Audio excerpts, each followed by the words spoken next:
Graça e paz. Estamos chegando na nossa aula de número 5 de linguística e já vamos passar para o tema de hoje, que, como sempre, são temas relevantes e que vão nos ajudar no nosso aprendizado neste curso básico de linguística. Bem, hoje nós vamos falar da etnia Chavante. Vamos ver o retrato da língua chavante. Vamos procurar nos aprofundar, vamos procurar conhecer e ver quão importante é este idioma dentre tantos outros idiomas indígenas daqui do nosso país. Bem, o povo chavante e seu território. Aqui temos o mapa do Brasil. Bem, e aqui a gente vê a região onde estão os índios chavantes. Bem, a língua chavante, ela pertence à língua G, que nós vimos na aula anterior, e é a voz do povo chavante, guardião de uma cultura ancestral. Sua presença é marcante no coração do Brasil, principalmente no estado do Mato Grosso. Então, a família linguística é a G. Nós vimos um pouco da língua G na aula anterior, o povo chavante, mas eles se autodenominam Aué. Aué. É assim que eles se denominam.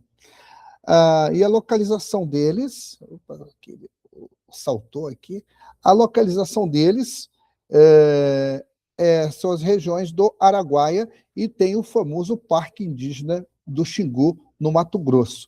Então, aqui no mapa, você pode ver que é uma vasta região do Brasil, estado do Mato Grosso do Norte, como chamam, e há uma área muito grande na zona oriental do estado de Mato Grosso, que é o Parque Nacional do Xingu. E aí está o povo chavante. Tá? Então, é muito importante sabermos, em primeiro lugar, localizar geograficamente aonde eles estão, como é o lugar aonde eles vivem. Para quem conhece um pouco a geografia, esta região daqui do Brasil é denominada região do Cerrado. Não é selva, com aquelas árvores imensas, aquela floresta frondosa, é região diferente a vegetação. E aí estão os nossos indígenas chavantes. Mais que palavras, o coração da vida social e ritualística. Antes de nós adentrarmos nesse tópico, é importante nós sabermos que a língua, ela vai comunicar cultura e vice-versa. E não seria diferente com os chavantes. Os chavantes, eles têm sua cultura, uma cultura muito antiga. Ainda nesta aula, nós vamos ver um pouco da cultura chavante, um indígena jovem mostrando como é que é a língua e tudo mais. Então, mas nós precisamos conhecer também o coração da vida social e ritualística da cultura chavante. Para os chavantes, a língua é o veículo perdão, para os chavantes, a língua é o veículo central da transmissão cultural. Ela permeia todas as facetas da vida, desde as interações cotidianas até as cerimônias mais sagradas, garantindo que o conhecimento dos ancestrais seja passado de geração em geração. Como em qualquer cultura, na cultura chavante, nós vamos ver isto.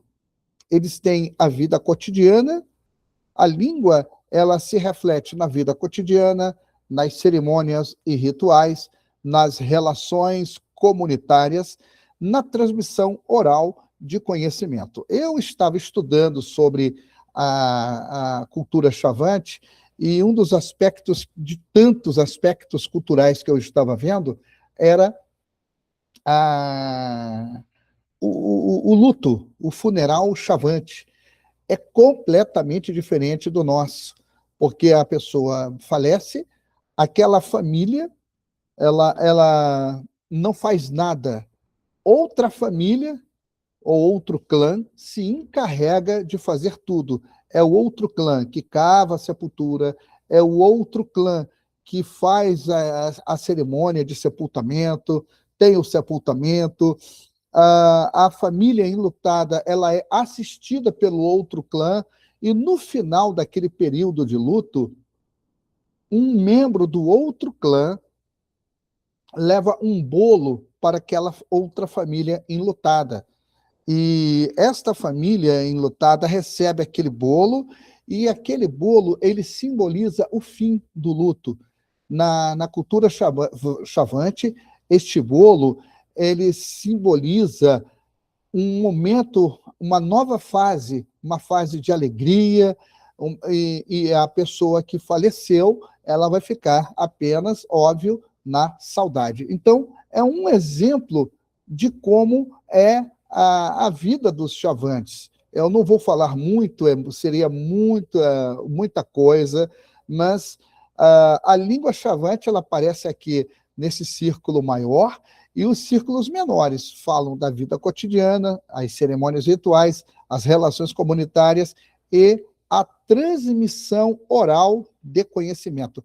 Guardem isto, é muito importante nós analisarmos que em muitas línguas e em muitas culturas existe a transmissão oral de conhecimento. E isto, nas culturas indígenas, ela é muito forte, visto que muitas etnias indígenas, elas não têm um alfabeto, eles nem sabem o que é isto. Eles têm os sons, os fonemas, eles têm o seu idioma, e toda a cultura, tudo da vida cotidiana, das cerimônias, rituais, as relações comunitárias, isto é transmitido oralmente. Imaginem como então tem que ser um bom ouvinte, tem que ser uma pessoa que dê atenção. Aliás, eu vejo que hoje, na nossa cultura, nós nos dizemos civilizados, uma cultura ocidental, a famosa, nós fazemos parte de uma civilização judaica cristã, não é? Porém, muita transmissão de conhecimento se perde, muitos costumes vão se perdendo com toda a tecnologia que nós temos, as coisas vão se perdendo, inclusive os bons costumes. Porém, entre os indígenas, isto é mantido e é transmitido oralmente. Todo o conhecimento ele é transmitido desta forma. A arquitetura de uma visão de mundo. Como a língua Chavante codifica a realidade de forma única? Bem, as próximas sessões que vamos ver, elas exploram os blocos de construção, ou seja, os sons, as palavras e as frases, que dão forma ao pensamento e à expressão Chavante. Então, isto é muito importante para aquele que está aprendendo a língua.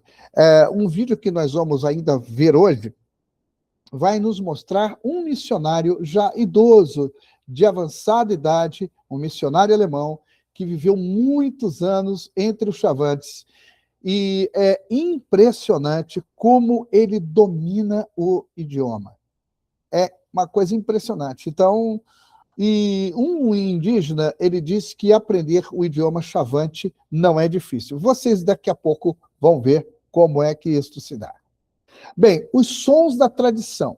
Vamos ver a paleta sonora Chavante. A sonoridade sonoridade da língua chavante é distinta, com um sistema de vogais orais e nasais que cria uma rica melodia. A entonação e a tonicidade não são meros enfeites, elas são cruciais para diferenciar significados e dar poder à palavra falada.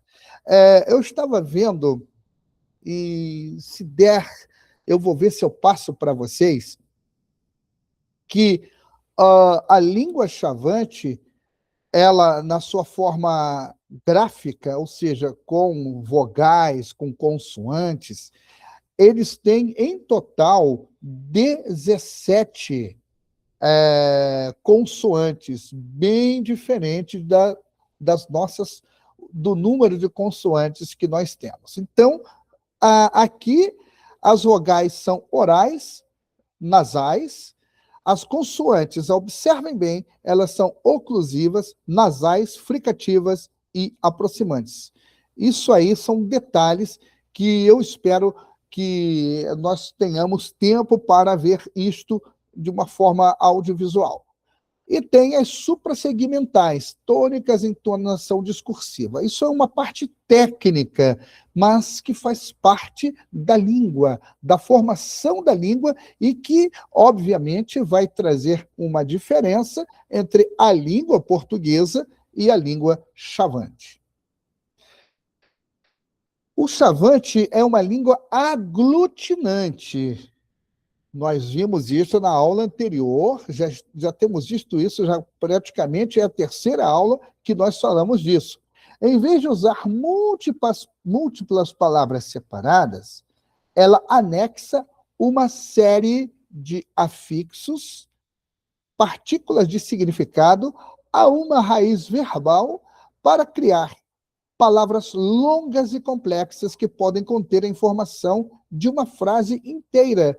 Ou seja, em uma só palavra eu posso dizer tudo.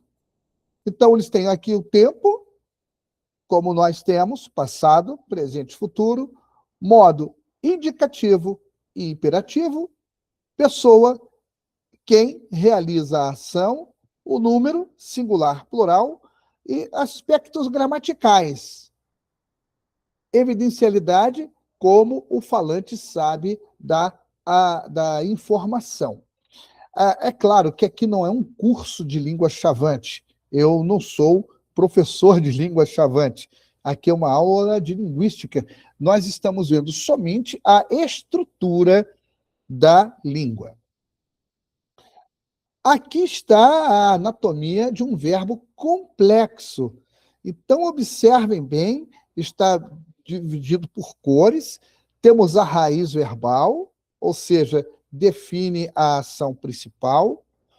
Tem um marcador de tempo, indica que a ação ocorreu no passado.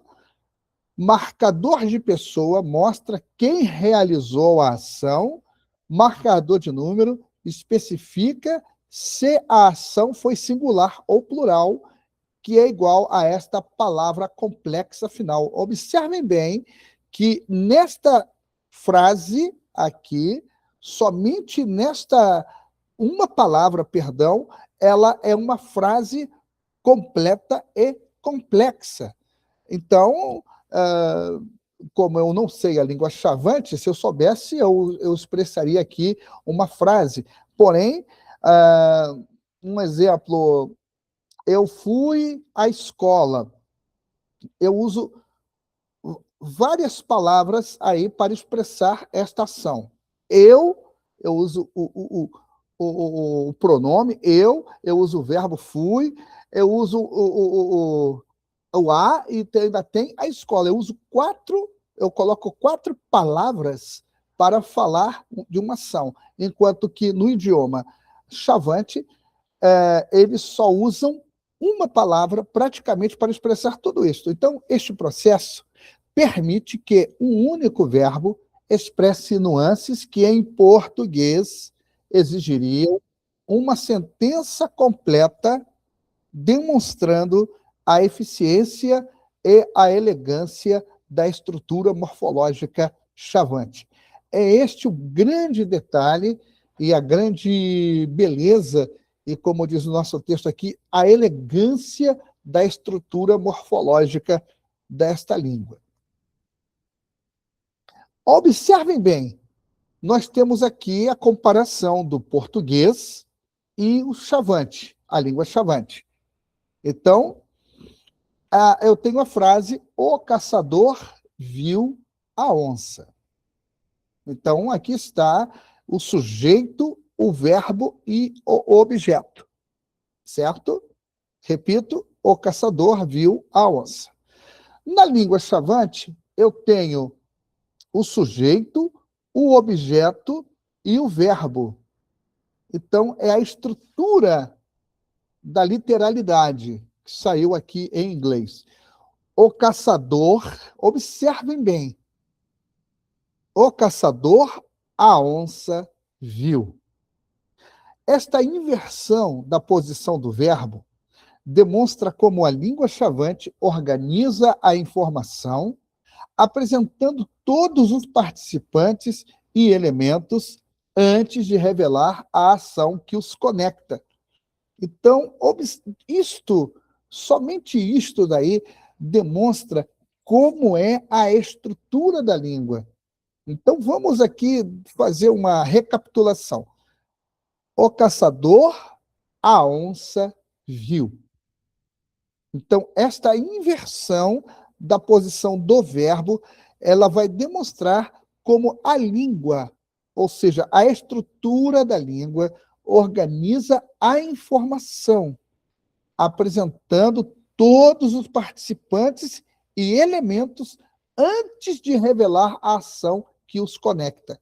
É muito interessante. Então, o objeto ele vai aparecer antes da ação, ou seja, o verbo. Aí vai ficar na estrutura o caçador, a onça viu.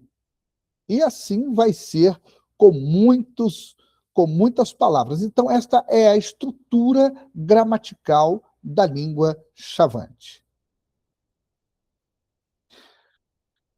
Vamos ver aqui um léxico que mapeia a vida na savana, ou no cerrado, como nós falamos aqui no Brasil. O vocabulário chavante é um espelho detalhado de seu ambiente e de sua cultura. Possui uma riqueza terminológica excepcional para as áreas que são centrais à sua existência. Então, a língua chavante, como muitas línguas indígenas, ela vai estar relacionada com a vida cotidiana, como a agricultura, e isto vai dar nomes às plantas, às fases do plantio, às ferramentas agrícolas. A língua também vai estar relacionada às relações comunitárias, ou seja, os termos de parentesco, que são bem complexos, os papéis sociais, a organização da aldeia,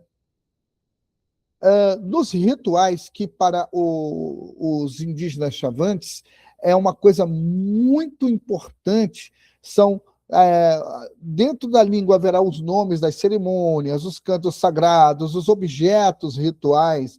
Eu descobri hoje que quando um índio chavante morre,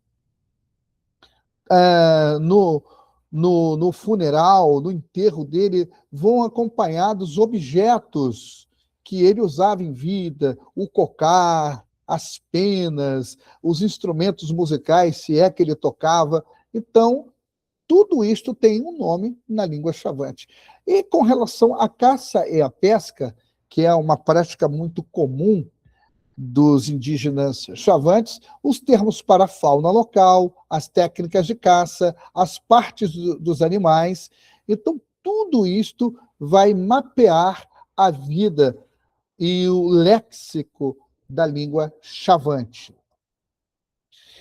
Vejamos aqui a voz chavante no mundo de hoje.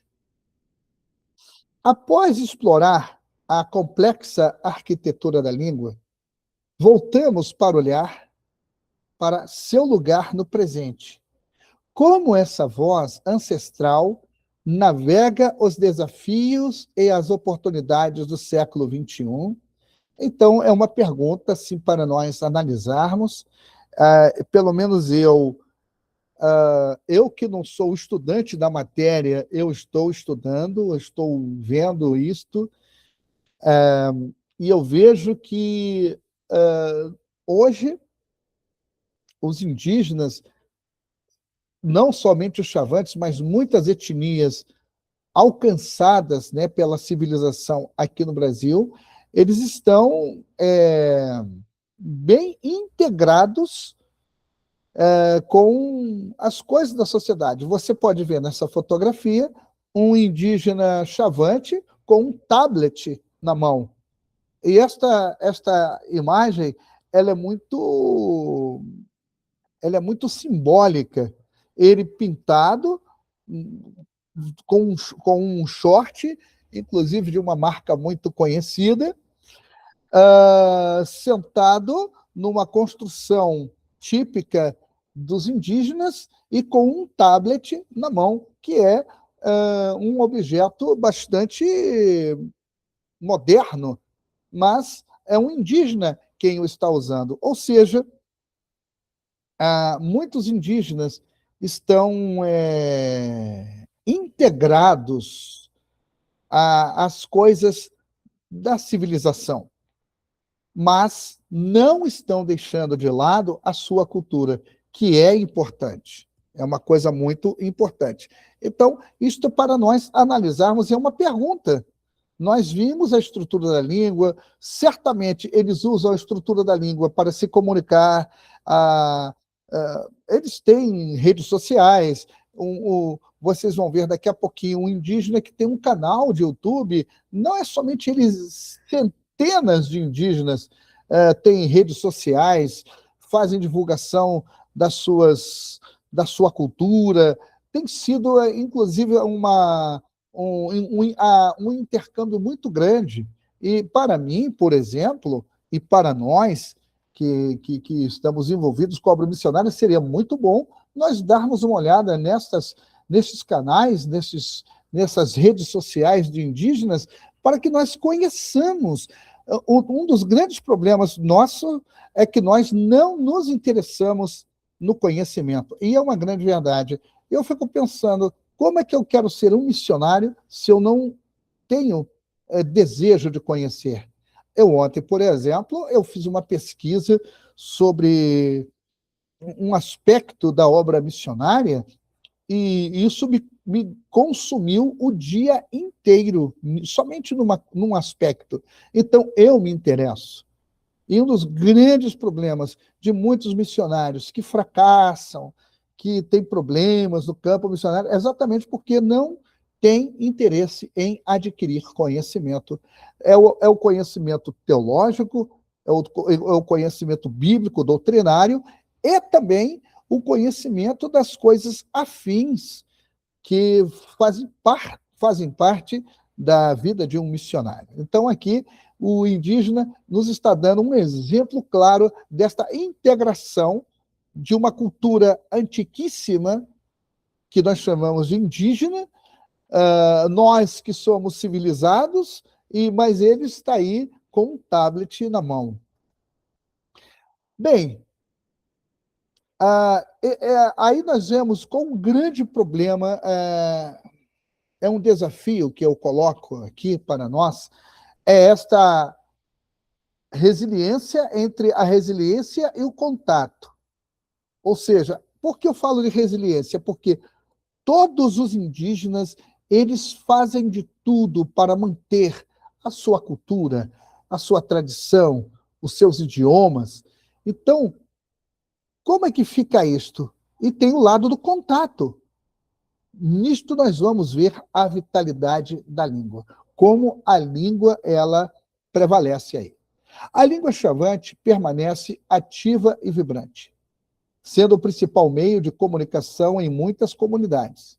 No entanto, o contato crescente e constante com a sociedade de língua portuguesa apresenta desafios para sua transmissão às novas gerações. Então, o que acontece? Aí nós estamos vendo aí uma balança, as pressões e as forças. Então, no caso do índio, é o uso diário na comunidade, a centralidade dos seus rituais e a forte identidade cultural. Isto faz parte da cultura de qualquer indígena. Por outro lado, as pressões, que às vezes são mais pesadas que a força, que a resiliência da cultura indígena. Quais são? Uma, influência da mídia, a necessidade de interação com o mundo exterior e o sistema educacional. Eu tenho visto que os índios, eles hoje estudam, os índios hoje eu conheço indígenas que têm, inclusive, doutorado. Eu estava vendo uma entrevista de um indígena que fez cursos na França, e hoje ele é um cacique na sua aldeia. Olha só que interessante. Ele fala português, ele fala francês, ele fala inglês. Ele tem muito conhecimento da cultura ocidental, porém ele voltou com todo o seu conhecimento e ele é um cacique na sua tribo, na sua aldeia, aliás. Então, eu acho isso muito interessante. Enquanto que muitos são influenciados pela mídia e acabam mudando de costume, largam tudo, e não é bem assim que deve ser a coisa. O indígena, eu sou defensor de que o indígena ele deva estar identificado com a sociedade, porém sem perder a sua cultura. Isso jamais deveria acontecer. A sua cultura, a sua língua, porque cada cultura, cada língua é um verdadeiro universo de conhecimento, de tantas outras coisas. E isso não se deve perder. Preservar a língua é manter um mundo vivo. A língua chavante é mais do que um sistema de comunicação. É um arquivo da história, um manual para a vida na savana ou no cerrado, é a expressão da alma de um povo.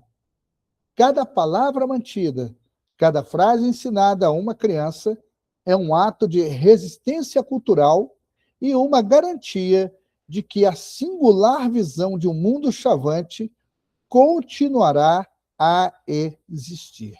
Então, eu já encerro a primeira parte da nossa aula.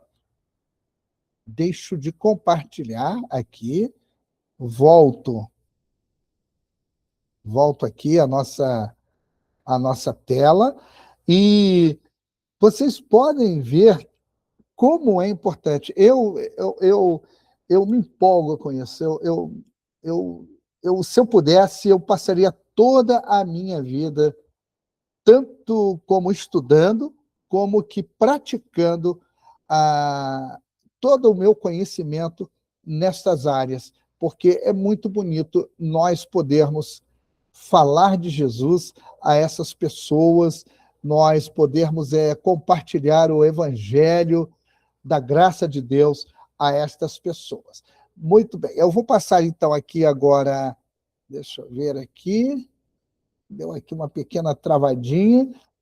Sim. Então eu vou passar para vocês agora, deixa eu compartilhar aqui a tela, e nós vamos ver uma coisa muito interessante agora, que é um indígena da etnia Chavante, dando, inclusive, para nós, dicas de como aprender a língua e tudo mais. Vamos lá. Deixa aqui configurar aqui e vamos já ver isto. Hoiuahoi, Inician Elinaldo Serelbe Seremuranta, sou chavante, auemtabe, falo minha língua naturalmente. Né? E estamos aqui para falar sobre a língua, né? Se é fácil ou não. A minha língua é muito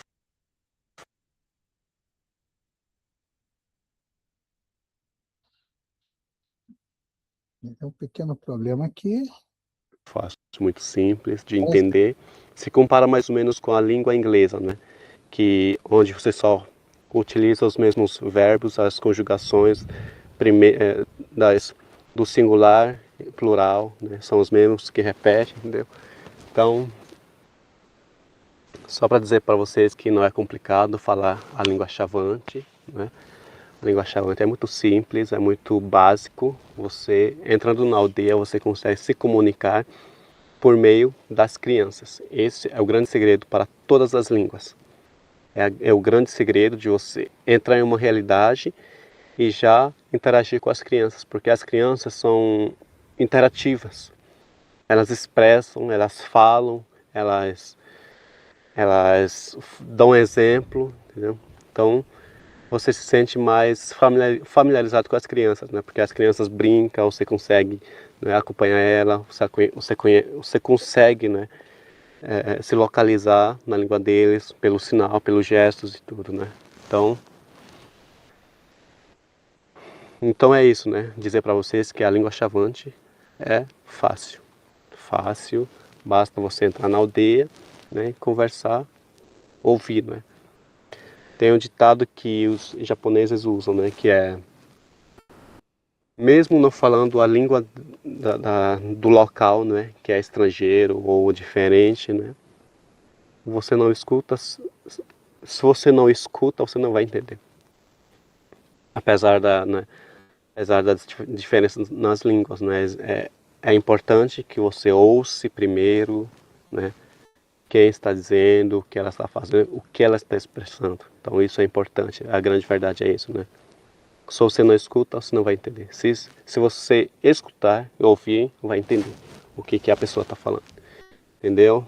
Então, mais uma vez quero pedir para você, dar o seu like, dar um comentário, tire as suas dúvidas sobre o povo chavante, a dúvida que você tem, a dúvida que você carrega consigo. Eu estou aqui para tirar sua dúvida e explicar para vocês como é a realidade chavante na aldeia. Na aldeia. O que elas falam, né? Que língua que usam, né? Geralmente, vamos prosseguindo agora, geralmente na aldeia a gente usa mais a língua nativa, a língua chavante, entendeu? Desde o nascimento até o certo nível, né? Até o certo, lá para as 17, 18, né?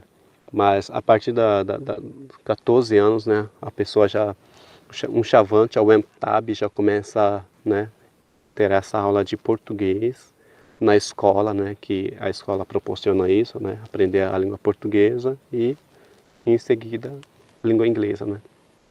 Então, só para vocês terem uma ideia, né, aldeia sangradora, aldeias indígenas, chavantes, nas reservas chavantes, né, só falamos em nossa língua. A aldeia fala a nossa língua, a escola é a nossa língua, tudo pela nossa língua. Só quando saímos fora da cidade que nos comunicamos com a língua portuguesa, com a língua portuguesa. Fora disso, em casa a gente fala em chavante, né? Chavante, ou até na recepção, né, onde o pessoal faz a visita, né, a gente conversa em português. A gente tenta conversar em português, né? Mas devido à fluência na língua chavante, a gente tem um pouco de dificuldade, né? A maioria, as crianças, os jovens, né? Alguns entendem mais, alguns falam mais fluentemente, até os anciões, né, falam, né? Mas, né, com essa fluência a gente tem um pouco de dificuldade, né, de interpretar, de entender, na maioria a pessoa da aldeia, né?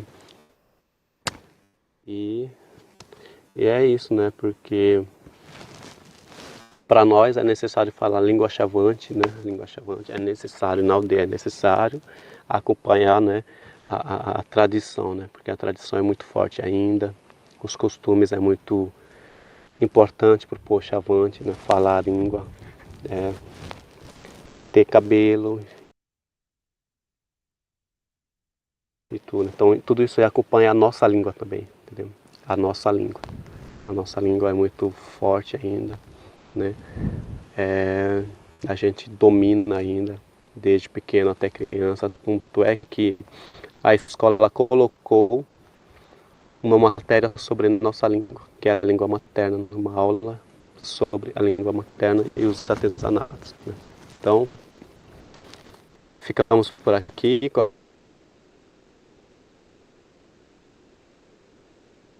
Qualquer coisa, tire suas dúvidas e estou aqui para ensinar para vocês como se fala a nossa língua, se é fácil ou não. É fácil, recomendo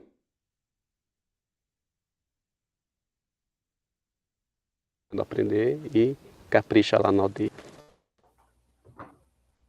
Bem, deu aqui uma pausazinha, só um Nimrana Sidure. instantinho. Deixa eu fazer aqui. Eu vou dar uma pausa aqui e depois eu vou continuar o vídeo. Vocês observaram? Ele fala razoavelmente bem o português. Aliás, eu diria que ele fala muitíssimo bem o português. Agora, ele nos dá algumas dicas de como se pode aprender a língua chavante. E qual é o caminho mais fácil? Ele falou das crianças. Pelo que eu entendi da fala dele, da explicação e por que não dizer do ensino que ele estava transmitindo, ele está falando com isso que as crianças, apesar de pequenas não falarem português, elas são muito receptivas para as pessoas de fora. E são os melhores professores da língua chavante ali eu creio que não somente na aldeia dele, mas em todas as aldeias. Então, já é a primeira pista. Segunda coisa, e eu vou repetir, a língua chavante, ela tem 17 consoantes. Eu quisera ter condições aqui de mostrar para vocês. Espero que dê. Então, agora vocês vão ver o indígena conversando com um senhor que aparece aí na tela. Este senhor é um missionário. Foi missionário muitíssimos anos entre os indígenas chavantes. E é um diálogo entre este indígena, que nos apresentou aí um pouco da língua chavante, e este missionário, já idoso. Então, é uma coisa impressionante ver este missionário e este indígena conversando. Eu vou soltar aqui o restante do vídeo.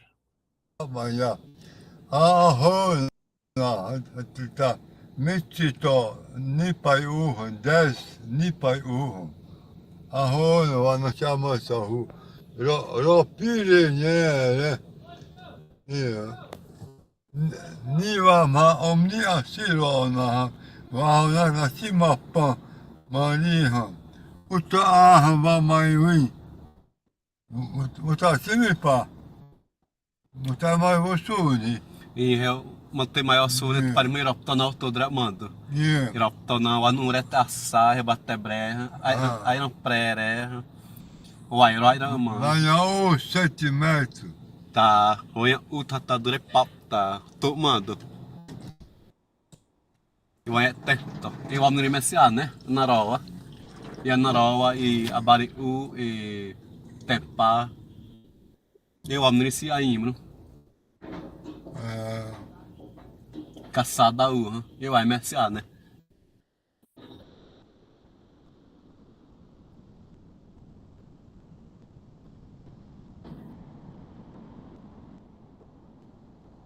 Fala. Samri é a pessoa ilustre que escreveu minha língua. Ele fala fluente. Aihonyo uho. Tamongo. Awe ima na niwa ma shihotu onwa. Abaze ahoptabili. Aiho ahoptabili. Wahaote shihoto. Wahaote ubumro. Tava buto mesina ane simdaton maprana ma simroni 32 viados dia buto mesina tá butona va simro ma posibona va simro iva sibi Vavanene, Pezume, Missioatissa, Temotilu, Nasira, Tamawa Semiu, Apovabda Teorida, Tavamova Hutoni, Mampa Sivana Teoria, Aimasa, Pahiana, Tava Atima Vasina Imrosi, Nomnosina, Mamaiwe, Pa, Missioatara, Docilo.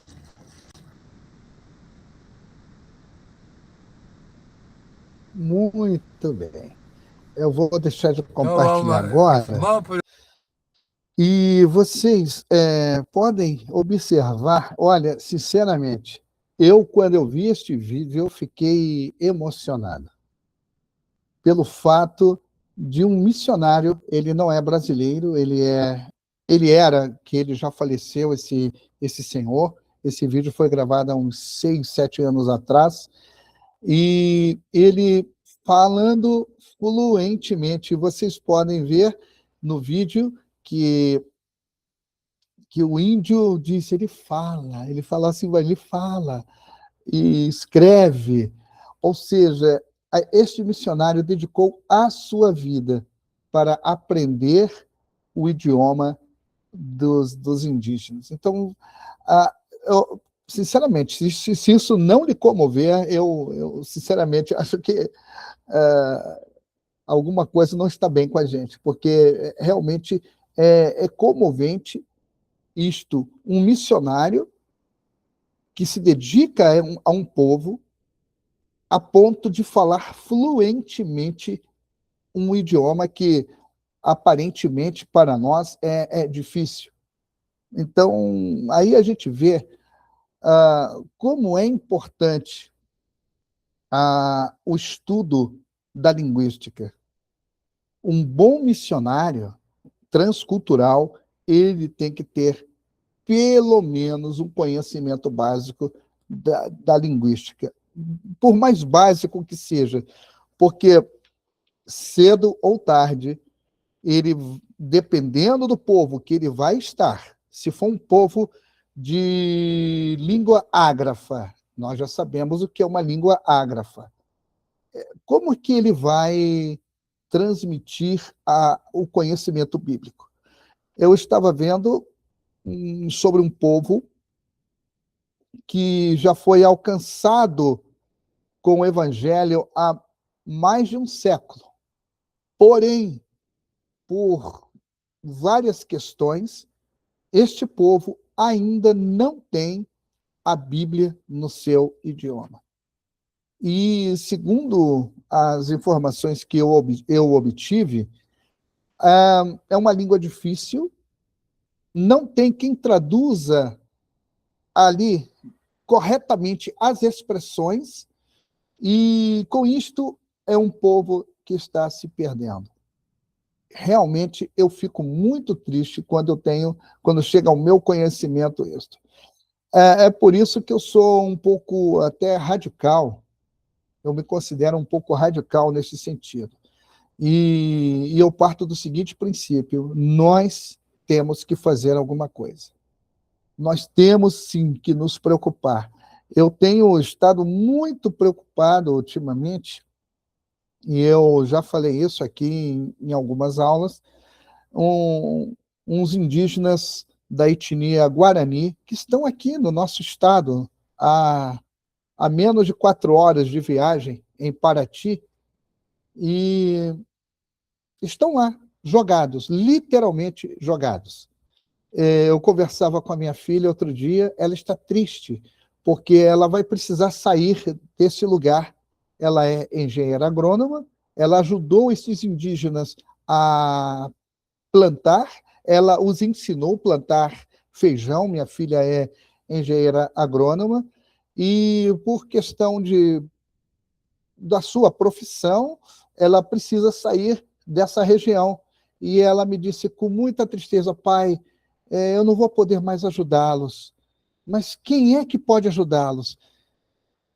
Ela está falando do lado, digamos, profissional, que na verdade nem era o trabalho dela, ela foi como voluntária, porque ela se condoeu desses indígenas porque eles estão jogados pelo governo, jogados, são considerados indigentes.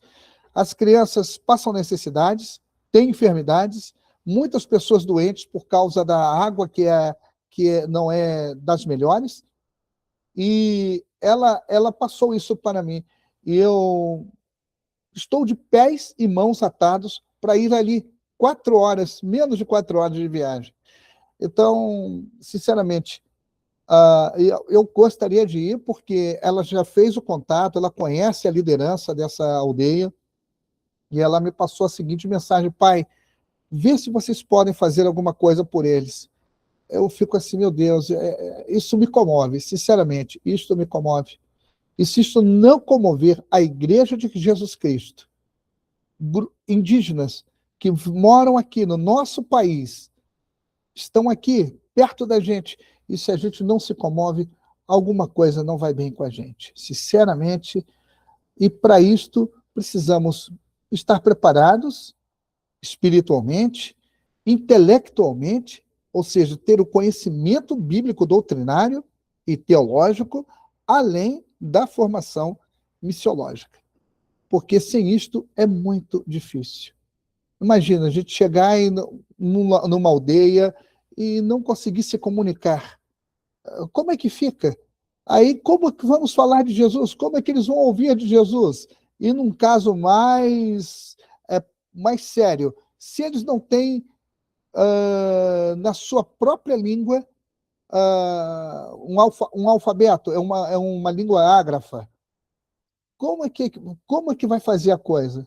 Vamos falar de Jesus, vamos falar de um Deus estranho para eles, abençoamos, queremos que eles vistam roupa, que eles sejam como a gente, que eles tenham um celular, que eles estejam integrados na sociedade e vamos embora?